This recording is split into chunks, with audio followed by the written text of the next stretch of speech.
Bueno, esta charla yo la vengo haciendo más o menos hace unos 3 años. Siempre la vengo reciclando, son cosas que a mí me han llamado la atención en la historia del cannabis, que es muy amplio, por supuesto que en un rato no se puede tocar todo, pero fueron cosas que a mí me fueron llamando la atención y las fui recopilando más o menos en una línea histórica. Me gusta la historia y me parece que en el caso nuestro del movimiento canábico, como es muy importante saber el pasado, saber por qué, mucha gente dice, bueno, pero si es tan bueno, ¿por qué lo habrán prohibido? ¿Por qué lo prohibieron? Bueno, hay toda una historia detrás que hay que conocer porque nos sirve a nosotros para avanzar y discutir en los ámbitos donde estamos, donde nos desarrollamos, acerca del cannabis, ¿no? Combatir esta ignorancia y combatir el estigma que ha venido metiendo el prohibicionismo todos estos años, ¿no? Bueno, yo me copio mucho, la verdad lo tengo que admitir, de los grandes maestros que están hoy en el mundo, que Chris Conrad es uno, que habla de la historia, y yo estuve en un par de clases de él, y bueno, como él dice, el cannabis tiene más o menos 8.000 años, 10.000 años, algunos autores ahí se pelean, pero nosotros vamos a hablar básicamente de los últimos 200 años, ¿no? Del siglo XVIII, siglo XIX y hasta ahora. Antes que eso se puede hablar muchísimo. Por ejemplo, no sé, Galeno, padre de la medicina occidental, ya había nombrado el cannabis en su libro. Más antiguo, la medicina china, más o menos 4.500 años atrás. Yunzun, la dinastía Yunzun ya tenía el cannabis en su lista de medicinas naturales en China. Bueno, y así podemos nombrar un montón de cosas que tienen que ver con el cultivo. La mayoría de las universidades de antropología del mundo dicen de que durante miles de años el cannabis fue la segunda y tercera sustancia más usada en los rituales, ¿no? A nivel ritual y sacramental. Bueno, ya les cuento. Entrando más o menos esto que decíamos en el siglo XIX, 18, perdón, que es el 1700, ¿no? Ustedes saben de que todos los barcos que se utilizaban en esa época, absolutamente todos sin excepción, usaban cannabis, ¿no? Por ejemplo, hay un barco norteamericano que se llama el Constitución, que es como si fuera la fragata Libertad Nuestra, que se calcula que tiene más de 60 toneladas de cannabis hemp en el barco, ¿no? O sea que todas las potencias del siglo XVIII estaban ávidas del hemp, era fundamental. El que no tenía grandes cultivos de hemp no podía aspirar a ser una gran potencia naviera en esos años, ¿no? Bueno, yo les tiro así algunas fechas así al pasar. Por ejemplo, en Chile hay documentación de que el cannabis llegó en 1545, en el Perú en 1568, por ejemplo. Después hay algunos documentos, por ejemplo, cuando estaba el rey Fernando VII en España, hubo una orden de que en todas las colonias de América se plantase hemp, que es lo que vendría siendo el territorio de que lo que hoy es Argentina hasta Oregon. Y bueno, y así llegamos a finales, bueno, viene la Revolución Francesa, ustedes saben, 1789, Napoleón. Las tropas francesas llevan el cannabis a Europa como recreativo, ellos lo traían de África. Y bueno, la historia un poco del cannabis es que los pueblos la van trasladando, ¿no? A lo largo de la historia la van trasladando, y así los franceses la llevan en 1804 a Francia.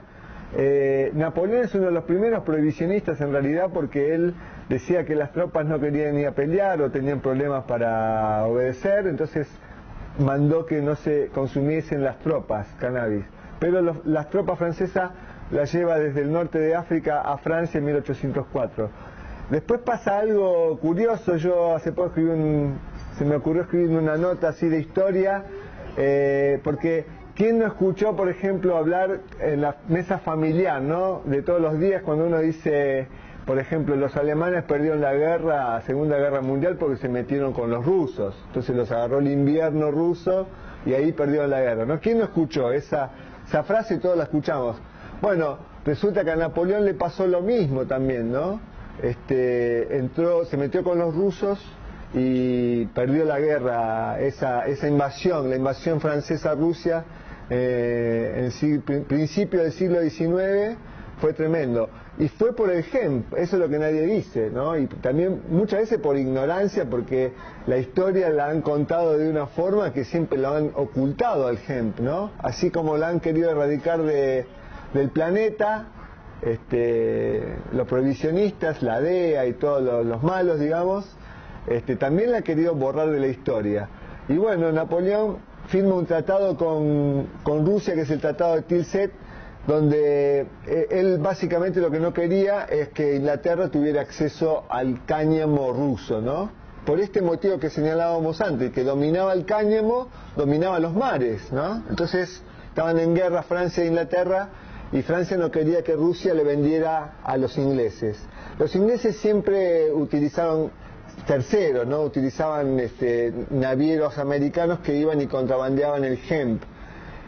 Bueno, Napoleón sabía que esto seguía pasando, entonces le quiere meter, para hacer cumplir el tratado, que era que Francia, que Inglaterra no llevara más hemp de Rusia. Napoleón quiere poner, en cada puerto quiere poner guardias franceses, y ahí Rusia no quiere, y bueno, a los 3-4 años, en el 1812, Napoleón invade Rusia, con las consecuencias de que lo agarre el frío, con lo mismo que le había pasado a los alemanes. Pero básicamente había sido por el cannabis, ¿no? Que la verdad que nos parece increíble, porque a mí nunca me habían contado eso, y yo lo escucho a Jack, ¿no? A Jack Herer, nuestro gran maestro defensor del cannabis, y él también dice: yo soy profesor de historia y nunca leí, nunca sabía que era por el hemp, en realidad, el motivo principal. Y bueno, acá en América los españoles, por este mismo motivo de querer ser potencia también, plantaban hemp a dos manos, y ya les cuento que los primeros fueron Chile y Perú. Acá en Argentina hay algunos escritos entre las cartas de Belgrano, que habla del hemp, y también este caudillo que parecía Menem, ¿cómo se llamaba? Facundo Quiroga, también nombra el hemp como para hacer, nada que ver con fumar, ¿no? El hemp era hemp industrial, que tenía que ver con la fibra, ¿no? Y en el caso de los barcos era para hacer las velas. Las velas encolaban la madera también con una pasta de hemp, los huecos de la madera de los barcos, y la ropa, ¿no? Toda la ropa de la marina, ¿no? Se hacía todo con hemp. Bueno, los romanos también habían usado el cannabis como medicinal, pero no estaba expandido, digamos, ¿no? En Occidente. Bueno, rápidamente llegamos, bueno, les quería comentar, para pasar definitivamente a estos últimos 200 años que les comentaba que les quería hablar. Por ejemplo, hay un informe del 2009 de un señor que se llama Ethan Russo, que es un estudioso, es un médico, donde en el desierto en China encontraron una tumba que tiene 2700 años y tenía exactamente 2 libras de cannabis. Entre las cosas que tenía en la tumba, vieron esa creencia de que te dejo cosas para la vida posterior de la muerte, ¿no? Como que hay una vida que uno arranca cuando muere, y entonces la creencia de que te dejaban un arco y flecha, le dejaron una bolsa tejida con cuero, y bueno, en una vasija había 2 libras aproximadamente de cannabis, y había en otra bolsa más flores machos de cannabis. O sea que las conclusiones del equipo de Ethan Russo son que esas plantas habían sido cultivadas para un propósito, no que las habían sacado naturalmente de algún lado, sino que habían sido cultivadas. Y la otra gran incógnita es que no había ningún elemento para fumarla, o sea que no saben de qué forma la utilizarían, si la comían o no. Y bueno, y la persona aparentemente era un chamán del pueblo Sushi, algo así, Suchi, que era caucásico y de ojos azules, ¿no? Y en China, hace 2700 años, ¿no? Y en ese lugar hay 2000 tumbas más que esperan tratar de ver qué hay también en esas tumbas, ¿no? El cannabis está expuesto en un museo de China ahora. Bueno, aparte de nombrar de que en la Biblia está el cannabis varias veces, cada vez hay más autores que nombran más lugares de la Biblia donde está el cannabis, ¿no? Ahora recientemente estuve leyendo a uno que habla de que no estaba dividido como, no sé si lo pronuncio bien, pero el cannabis pertenece a la familia de las cannabáceas, y en esa época no estaba definido ese subgrupo de plantas, entonces hay muchos autores que la ponen con el higo, con los higos, ¿no? Con la planta del higo. Entonces hay algunas traducciones donde de la Biblia, ¿no? Donde el higo cura y un higo no cura, ¿no? O sea, parece que todo indica como que en realidad en vez de ser higo era cannabis, ¿no? Pero esto no está, digamos, 100% comprobado. Habría que ver los originales griegos de la Biblia, que es muy muy lejos. Bueno, eso es la parte antigua. Ahora vamos a seguir con esto que le cuento de lo que a mí me apasionó de estos 200 años, ¿no? Bueno, como medicina, en el siglo XIX pasa de todo con el cannabis, ¿no? América, digamos, acá América llega de diversas formas, ¿no? Algunos autores dicen que los africanos y los esclavos trajeron el cannabis, pero hay, en forma medicinal, lo que hablábamos antes con Jacques de los Frascos, que yo le decía,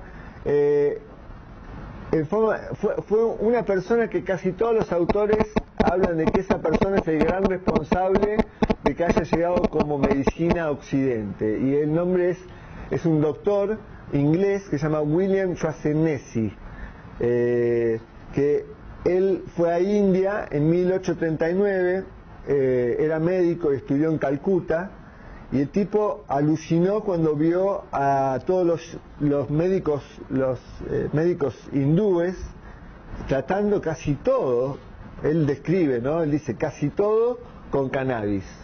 Tipo alucinó, digamos, ¿no? Y se lleva el cannabis a Inglaterra con un éxito bárbaro. Curiosamente algo pasó, porque es muy curioso esto que pasó, que la misma persona, o sea, William Shaughnessy, después es encargado por orden del Imperio Británico de llevarle el telégrafo a los hindúes. O sea que en la historia queda un poco, Chris Conrad dice, nosotros a Occidente le llevó el telégrafo y nos trajimos el cannabis, dice, ¿no? Fue como un trueque, que muchos no lo saben, pero fue así. O sea, la misma persona que llevó el cannabis a Inglaterra, después le llevó el telégrafo y el gran encargado de expandir la red de telégrafo en toda India. Recordamos que India estaba en manos de los ingleses en el siglo XIX, ¿no? Bueno, Shaughnessy lo trae a Inglaterra y él no solamente lo trae, sino que empieza a escribir, y escribe la forma de la cual hacían las tinturas madres con cannabis. Nadie sabía de fumar, o sea, no se fumaba. En India se usaban en tinturas madres el cannabis, ¿no? Las tinturas madres son, básicamente, sacaban las top flowers, que serían las colas altas de las plantas de cannabis,